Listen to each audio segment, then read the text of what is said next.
Ari na nga pala guys, ang part 2 sa aming pagpunta dun sa Malapascua Island. Lapitan ko na nga mga busing din guys. Ang ginagawa pala nila guys ay nagfi-fishing sila. Tinatry nga pala mag-fishing nila din guys, baka makakuha sila ng mga lalaking isda. Sabi pa nga ng mga busing natin din ay picturean daw sila, kaya pinicturean ko sila. Dahil nagbibideo ako, sabay pindot na sa camera. Ay nga pala si Champelan Melindo. At ayan guys, sabi na ni Champelan Melindo ay nakakuha daw siya. Kaso lang daw nagtago ang isda sa bato. Nakakuha na nga, kuhan! Champelan! Pero nasangit ras bato. At ayan na nga guys, hinawakan na nga ni Sir, baka makawala pa. Sabi daw ni Champelan, malaki daw ang kanilang nakuha. Guys, nakakuha na sila guys, pero nitago sa bato guys. Oh, picture. Picture. Ay, nitago niya sa bato. Ato na yung pabuton, makuha na lang. Indot yun eh.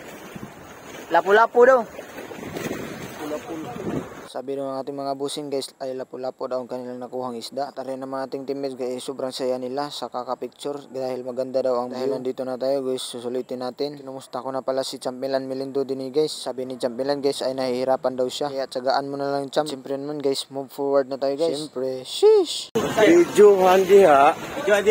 Padung dire. 30 seconds. Sige. 29, 28, 30. 25, 20, 29. Geng. Lo.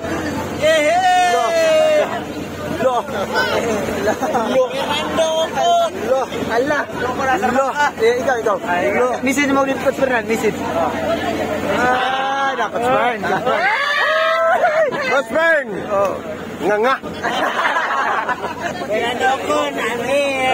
Pagkatapos pala namin pumunta dun sa pangalawang island guys, ay agad na naman namin puntahan yung mga maliliit na warship na lumulubog din eh.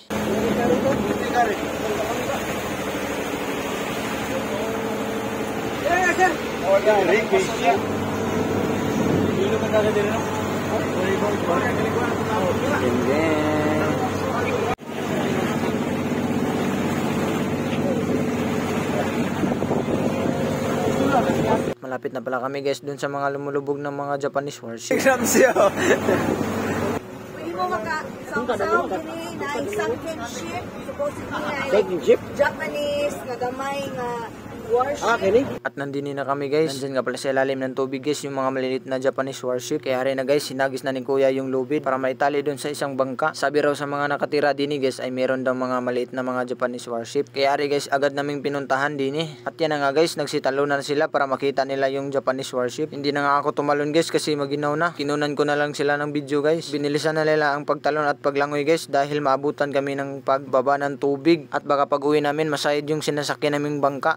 Talunan na pala ang ating mga kasamahan din guys. Gusto ko ring tumalon guys kaso wala na ring goggles. Hindi kasi ako nakapagdala. At yan na nga guys, tinawag na sila para makabalik na din sa bangka para hindi kami mabutan sa pagbaba ng tubig. Grabing lugar to guys. First time ko lang makapunta din. Sobrang ganda talaga. Wala akong masabi. At yan na nga guys, nagsibalikan na yung mga kasamahan natin. At para makaakyat na din sa bangka para di kami mabutan ng pababa ng tubig baka masayad ang aming sasakyan. At sinabihan na sila guys na bilisan ang paglangoy para makabalik na din sa bangka. Balik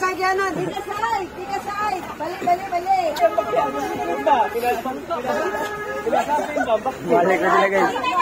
Excited na sana ako makita yung Japanese warship kaso maginaw na. At yan, umalis na kami guys. Papap.